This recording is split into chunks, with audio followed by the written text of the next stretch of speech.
welcome to Cashing In on Content Marketing. I'm Amanda Milligan, the Marketing Director at Fractal, and every week on the show I interview marketing experts about ways to know the value of your work and get buy-in for your strategies.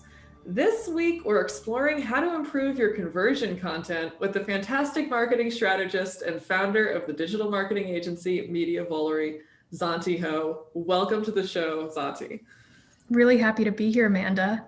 Thank you so much for taking the time. And we were talking before we started recording that we haven't really had an episode about conversion content. And I think it's because it's not, and maybe you can correct me on this, but I feel like it's a little easier to get buy-in for this sort of thing, but it's trickier to get it right and to measure the impact of it and tweak it so that you're getting the most out of it. And I'd love to kind of dive into some of that today so that listeners can improve what they're doing and get more of the value out of it. Yeah, absolutely. I think that at every stage of the game, you find that content marketing doesn't always directly tie to those conversion events, but there should be some kind of behavior or activity that does occur out of them, right? And so I think that part of the challenge for content marketers is sometimes reframing what those points of conversion or behavior are so that they are more deliberate in designing them into both the content itself and also the process of planning an entire campaign or an overall strategy. Yeah, there are a lot of different layers to this. And I figured just to start, I would kind of ask a pretty open question that might be tough to tackle just because it's general, but like what actually makes good conversion content? I mean, there's so many different ways you can go about it. So like if somebody decided, okay, I want to start an email list, but I don't know where to start on how to get these people to sign up for it. What would you recommend to people who are kind of at that stage one? Yeah, I think that the key is really defining not only what is the event or action that you want the person to take, but why they should take that action, right? So to your point, if I want to build up an email list, I have to give people a really good value proposition for what that email is going to do for me on a day-to-day basis. Now, of course, if you're already doing content marketing, you know that you have to create a lot of value within each individual piece of content. That should be inherent in your strategy. But what a lot of people find difficult is how to merchandise it.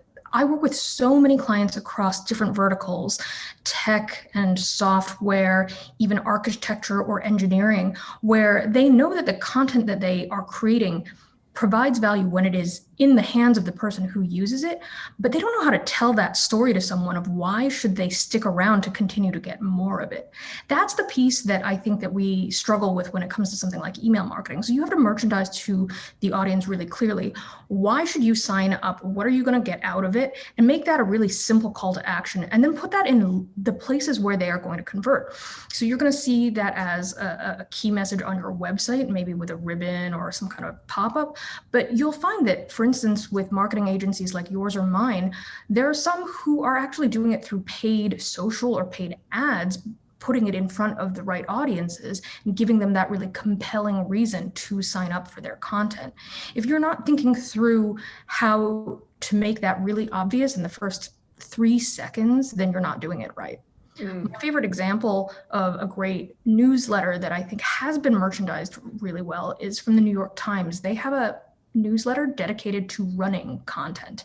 You wouldn't think that running would be its entire nature of this particular newsletter, but they found that they had enough content on their website about running and the topic of exercise and wellness that was popular that they could put together this regular newsletter. And they were really aggressive about merchandising that in every one of those related articles, even things that, like I said, were a little bit broader, not necessarily about running specifically, but about wellness, health, being proactive about your life, and telling people, if this resonates with you and you want to get it directly into your inbox because we're going to bring XYZ experts right to you, then you should sign up. It's a low ask, but there's a high reward in that case, right?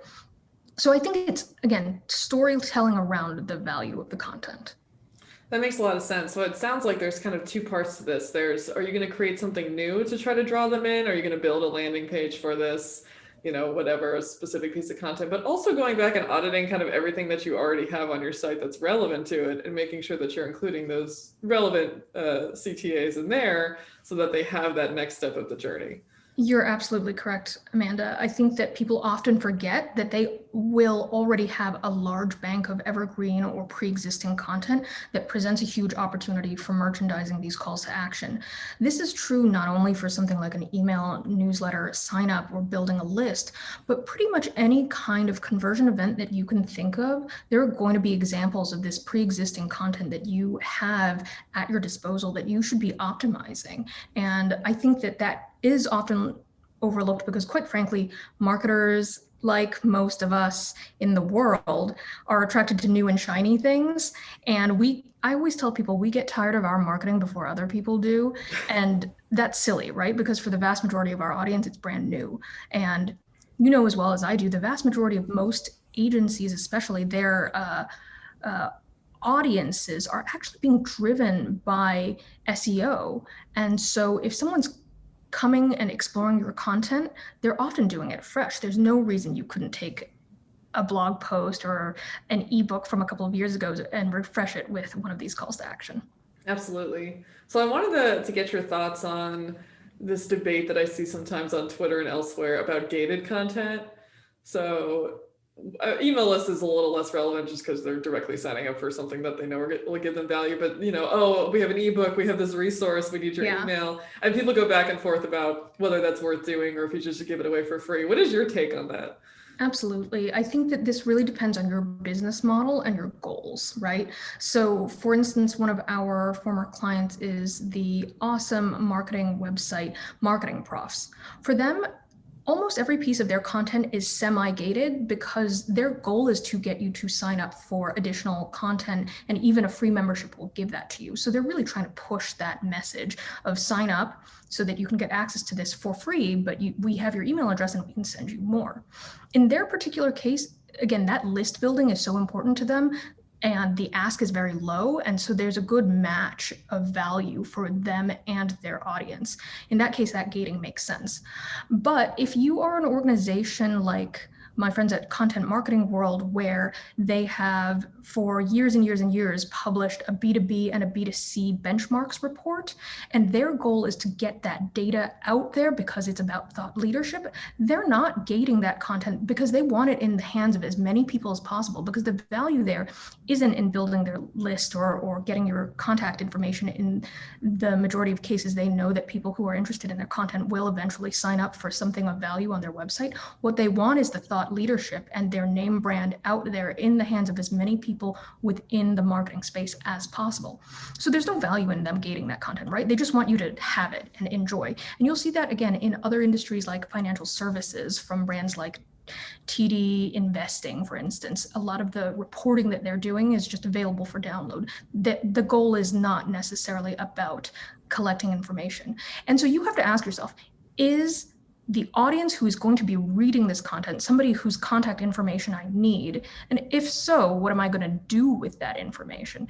If, again, the goal is something like thought leadership, brand recognition, people becoming more familiar with the information that you're putting out there, then putting a gate on that is probably a waste of your time, because even if you got all of those names, what would you do with them?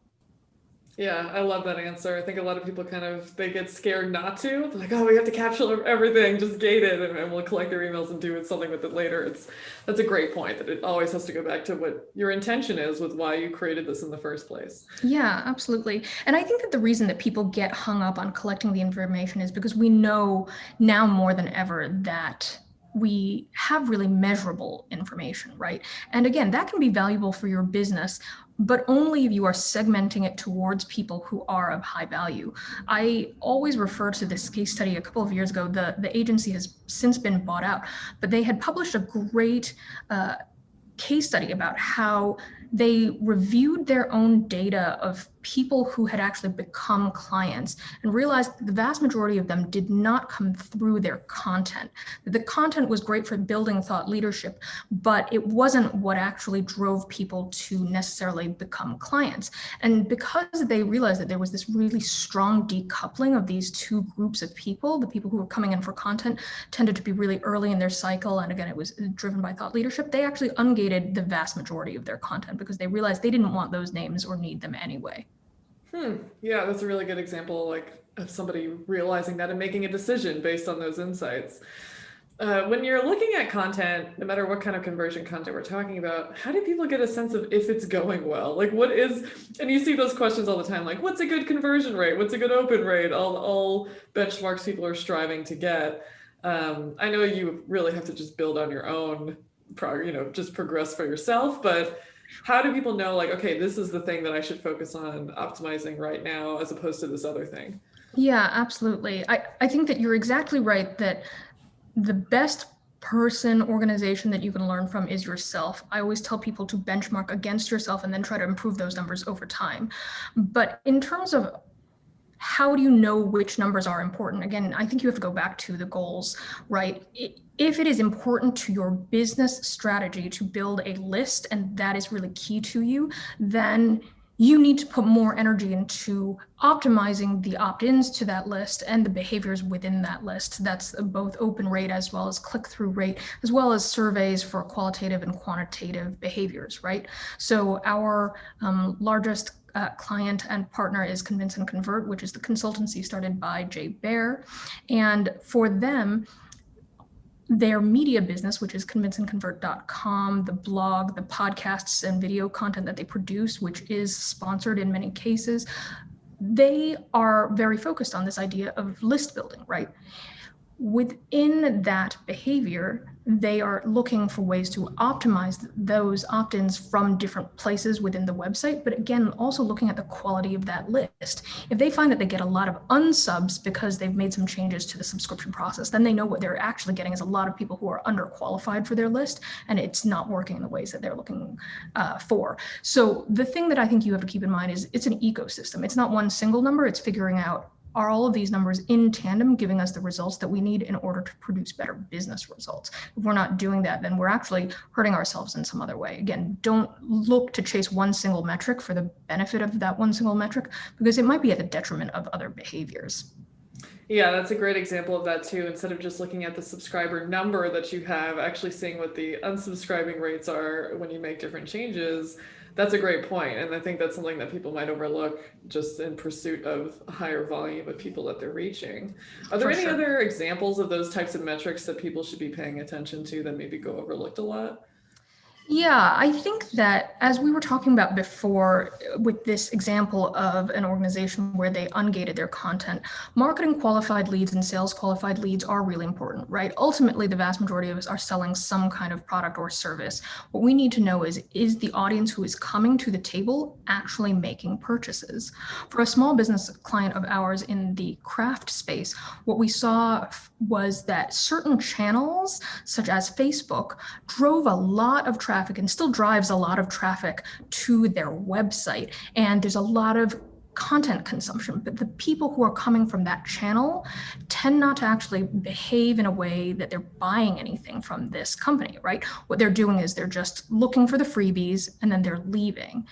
And what we found was that the referral traffic from Instagram was very heavily related to buying behavior. If we run any kind of a product on Instagram, it immediately would spike in sales.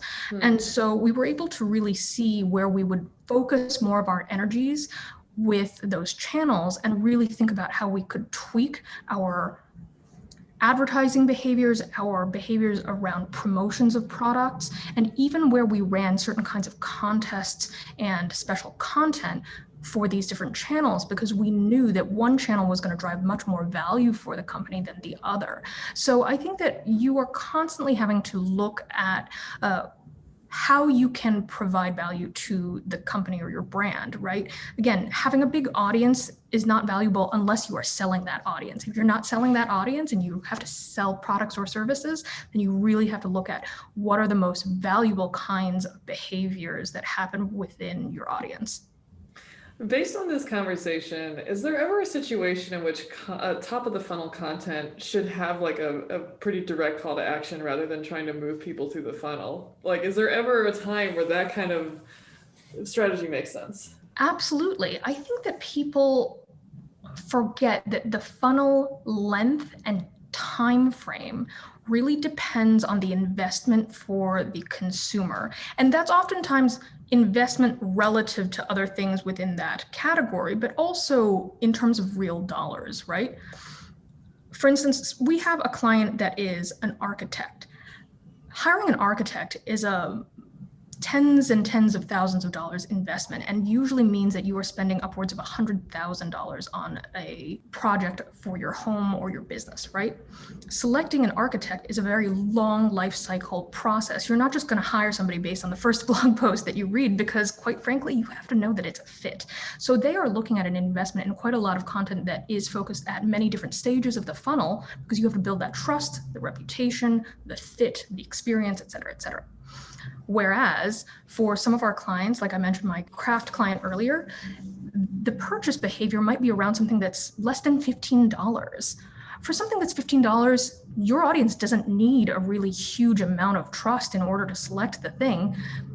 If you present it in such a way that it hits them at the right time and with the right messaging, the call to action can absolutely be within that top of funnel content. So for our craft client, what we will often do is a roundup of, here are 5 products that you might like for Christmas shopping. One of those products happens to be ours, or maybe 2 of them. Well, that's great. If somebody buys it from that page, wonderful. That's still a blog post or a video content or a slideshow that they can enjoy, and it gives them advice that maybe they'll take on and use elsewhere in their lives. But also, if they want to buy something right away, they can absolutely do that. That makes total sense. Yeah. This actually kind of gets to something else I wanted to ask about. And I think you may have talked about this in a Convince and Convert blog post, about understanding your audience's psychographics. So not just kind of like the top level demographic information about them, but why they want to come to you. And you're touching on that with this kind of, are they spending $15 or $1,500, and what kind of problems are you solving for them? But how can you go about getting that information? I think a lot of marketers know that they do want to expand on their audience personas or their understanding of their target audience. We have had a couple episodes about that, but you touched on some things that I hadn't seen before, so I'd love to get your thoughts on that. For sure. I'm a big proponent of focusing on psychographics. It's something that I teach in a classroom with my graduate students at Columbia and at the City College of New York. It's something that I talk about all the time with my clients. And the things that you have to keep in mind is that mindset really impacts the, I'm going to say, willingness of your audience to listen to you, right? If you come into a situation really being open and interested in exploration, learning more, etc., you're going to have a completely different behavior set than somebody who's coming in because they are stressed, they are feeling like they have a very short window to make these decisions, and they're very concerned about the buying decision-making process. So having a good understanding of your audience psychographics in the situations that you sell to them within is very important. Now, you asked the question of how do we get this information? The best case scenario would be market research, investing in working with a great market research firm to solicit attitudinal and psychographic information from your existing audience and people like them. Now, that's a really big investment project. So of course, there are a lot of marketers for whom that's not going to be possible, or it's something that they'll have to start thinking about now and plan as perhaps a year-long process in which they're going to make that investment. If that's the case for you, what I would highly recommend that you do is look to your industry trade organizations, because oftentimes they are doing a certain amount of that research on an ongoing basis because they know it's really valuable to your particular industry. So again, we have clients in everything from travel to fintech to consumer goods and higher education. And in every one of those verticals, we've been able to get a lot of really good data from third-party sources that is specifically addressing these kinds of questions within that industry. So those are the places that I would probably direct you to look. And the key thing is, don't be one of those people who Googles around and just tries to find benchmarks in the industry, because I promise you, if you go down the rabbit hole, and I do this quite a lot, you will find that the people who are writing about those pieces of research are rarely the people who actually conducted the research. Find the original third-party research with the actual data sets and then interpret them based on what is actually available. Don't read someone else's interpretation of someone else's interpretation of someone else's interpretation. Unfortunately, a lot gets lost along the way, and a lot of times in the consolidation of the data, you get a lot of muddiness in what is actually true.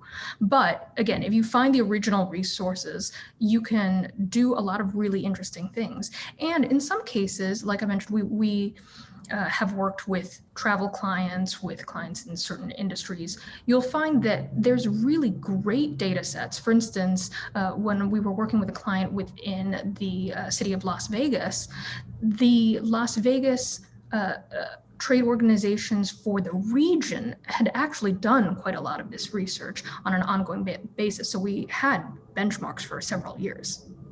That's awesome. Yeah, that's great for anybody listening who kind of needs a place to start. And I think that, correct me if I'm wrong, but this is a great place to go about auditing everything that you're already doing. It's like, if you don't have this, then you're not really going to be super successful at deciding what needs to change. So this might be kind of like a first priority for people listening. Would you agree with that?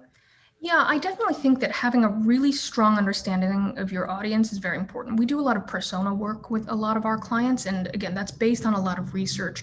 And research, of course, has both the qualitative and the quantitative sides. So if you have this data in hand and you have this quantitative information, but you feel that you need to get more of that qualitative data, sometimes pulse surveys, which are short, less than 10-minute surveys that you can send out to your existing audience. And again, preferably people who are either similar to them or even people who have recently become former clients or consumers of your brand, that you can still email.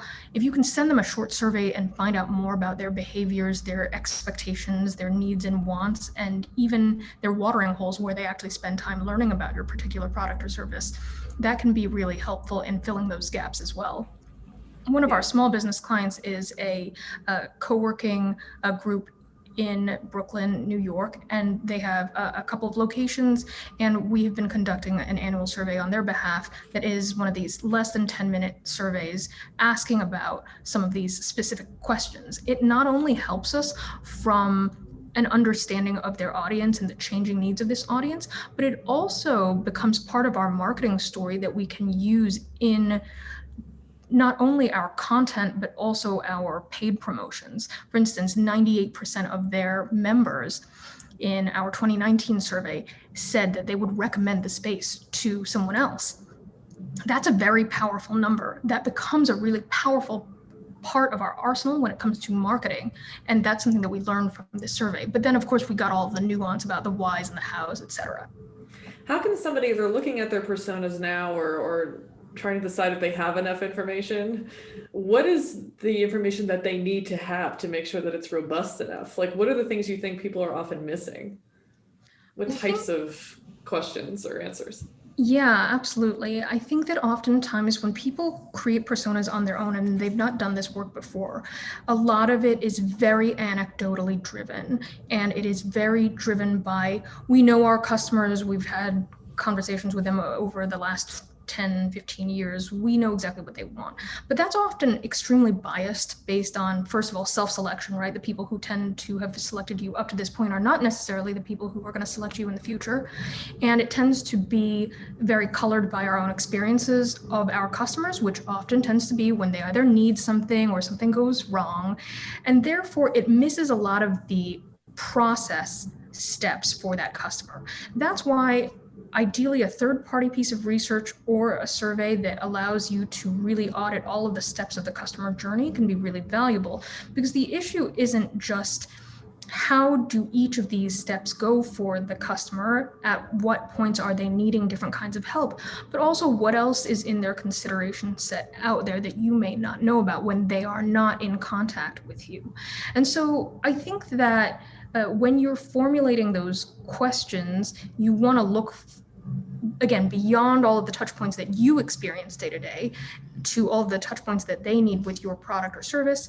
And then you also need to look at the volume of people who fall into these different categories. One of the reasons that I really love working with our market research partner, which is a company called Audience Audit, is that they do a lot of this attitudinal research where they identify what are the groups of behaviors that create the different personas. So instead of you coming up off the top of your head with the name and profile of a particular buyer, they're actually identifying our buyers aren't necessarily all clumped by age, for instance, and that's a very common demographic dimension that is often used in designing personas. People will say, our young buyer is like this, our middle-aged buyer is like that, and our older buyer is like this third thing. Well, what we find when we do attitudinal research is that you're going to have somebody who's, let's say, a very open exploratory buyer. That person falls in all three age groups. However, they tend to cluster a little bit more perhaps with the younger buyers. But that doesn't mean that there aren't open buyers within your middle-aged and older demographics. And so it forces you to start thinking about your audience in terms of what they care about rather than what they look like. And that's really key. I think I've heard that a couple times, but the way that you just summed it up is excellent. I think it really makes the point. So knowing that somebody could do all of this work, or maybe they already have, and they have these great personas, but they still aren't getting exactly the results that they want, how do they go about deciding what to fix first? Is it the content itself and the story they're telling in the content? Is it literally the call to action that they're using, right? Is it, the value that they're offering with the call to action? Like, where do you begin that process? Amanda, this is a great question, and one that I can only answer with my general mantra, which is test, test, test, test, test. You are looking at a lot of specific things that could be places where you have different factors, and absolutely every one of those things is something that I would test. Even if I do have pretty good personas, oftentimes, again, we have our own biases. We come to the table and we think that our wording or our storytelling is the right way. Now, that might be informed by a lot of experience and you might be pretty close, but as you said, you could adjust the call to action, you could adjust the framing, you could adjust the color, you could adjust the layout of the page within the journey on your website or from your landing pages. In all of those cases, the only way we can figure out what actually works for our audience is to test. We have a hypothesis and we test it. We think that persona A would prefer messaging that is more focused on the feature set of our product or service. Okay, that's a great idea, hypothesis for us to test. Let's run a couple of different pages that have different information about the feature set framed in different ways, and let's see which one seems to get the best click-through rates. That's really the only way we can get more detailed. What I hear from a lot of small businesses is, well, we don't have the resources to get this information. And the truth is, I think that if you consider this a process that's ongoing, it's easier to get there, right? You don't have to do all of this testing in 1 month. If you commit to the idea that in the next 12 months, we're going to run at least 2 experiments every month where we are changing these things out, over time, we're going to get a lot of information pretty quickly about what are the specific tweaks that we can implement across all of our different media that produce better results. For instance, many, many years ago when I was still on the brand side, we had a list that was nearly 1 million email subscribers, which is a really huge list. And it had a really great open rate. But what we found was by testing which day of the week we sent out the email, we actually were able to increase that open rate. And then once we had run quite a few experiments to get to that point and decided to change from, I think we changed from like a Sunday to a Friday or from a Friday to a Sunday, I don't remember. But once we made that change, then we were doing other experiments on how do we organize the content within? Do we put a product up front? Do we put it sort of in the middle? How do we get people to select those different products? Do we do better with a higher price product? Do we do better with a variety of products? And all of those different tweaks taught us over time. We elected to essentially do 1 or 2 experiments a week in that particular case because, again, it was a larger list and we had the resources for it. But again, over time, that accumulates pretty quickly. Yeah, I think that can definitely get people to buy in a little bit easier because it can be very overwhelming. Just marketing in general, if you're talking about like, wow, there's probably 50 things I could be doing right now, and you think you have to do them all at this moment, and it's very overwhelming. So kind of adopting it as like a philosophy of we're just going to continuously test different things and constantly update it. I can see why that is definitely the way to go.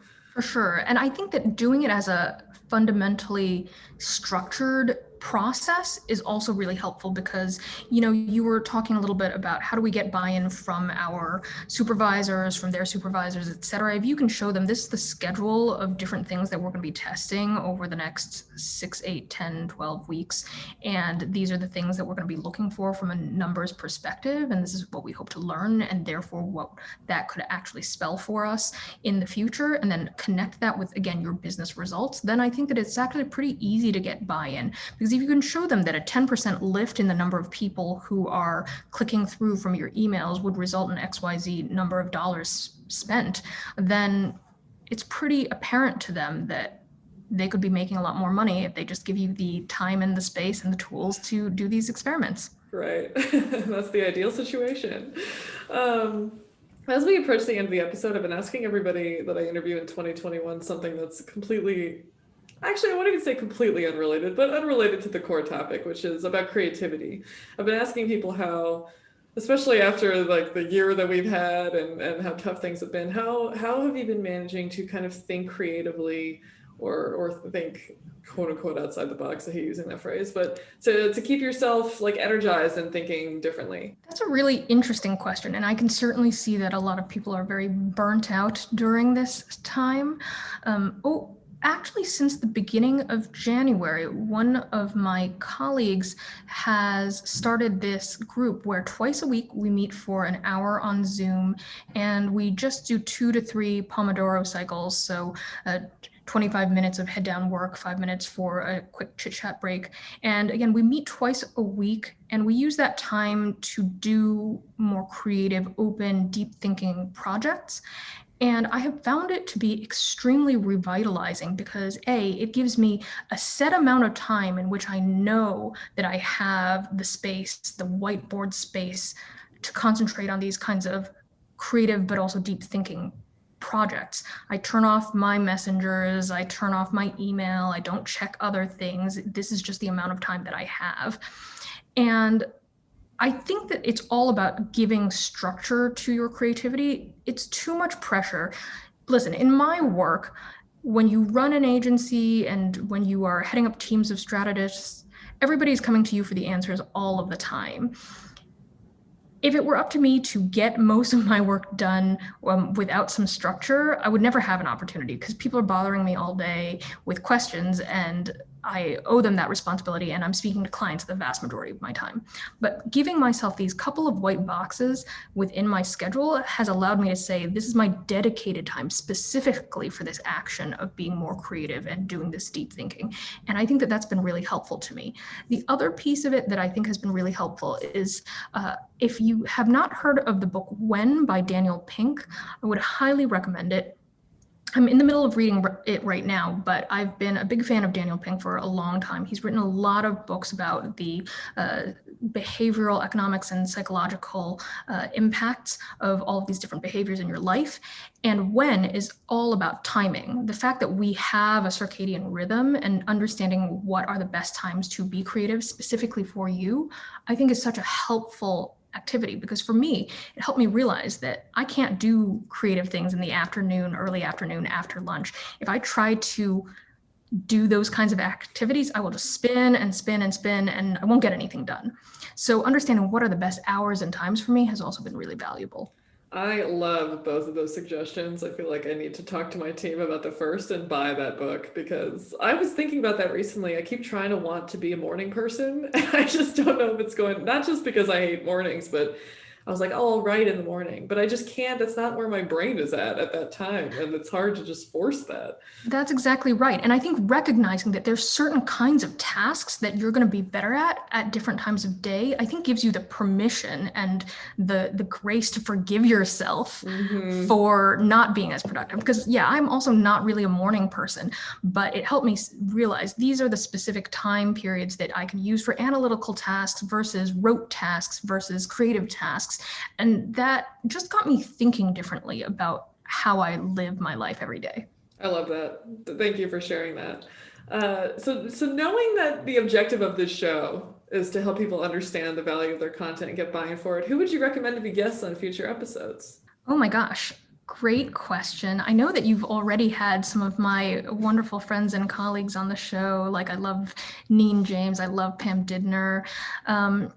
I would say that one person on the Convince and Convert team that I would love for you to speak to is the incredible Corinne Myers, who is recently the social media director over at the University of Michigan. And I think that because of her experience from that hands-on tactical practice of social media every day, she really understands the importance of buy-in in a huge organization. I think that's a great example of somebody that I would definitely connect you with. Awesome. Thank you for that recommendation. And thank you so much, Zontee, for coming on the show and sharing all of your wisdom. I really appreciate it. You are so welcome. And I hope that if anyone has any questions, they'll reach out to me. They can find me at Zontee Hou on Twitter and zontehou.com. And of course, our website is mediavolery.com. Awesome. Thank you so much. If you've listened to this and want even more tips, sign up for our podcast newsletter by going to the podcast page on the Fractal website. And if you've learned anything from this show, we'd love it if you'd subscribe on your favorite podcast platform and leave a review. Finally, if you have feedback, suggestions, ideas, recommendations for shows that are as heartwarming as Ted Lasso, which I just finished and was amazing, or anything you'd like to share with me, shoot me an email at amanda@frac.tl. I'm a shameless extrovert who would love to hear from you. Thank you to Sean Kelly for podcast music and editing, and to Joao Pereira for the logo design. Excuse me. And thank you, dear listener. I hope you'll join us next time.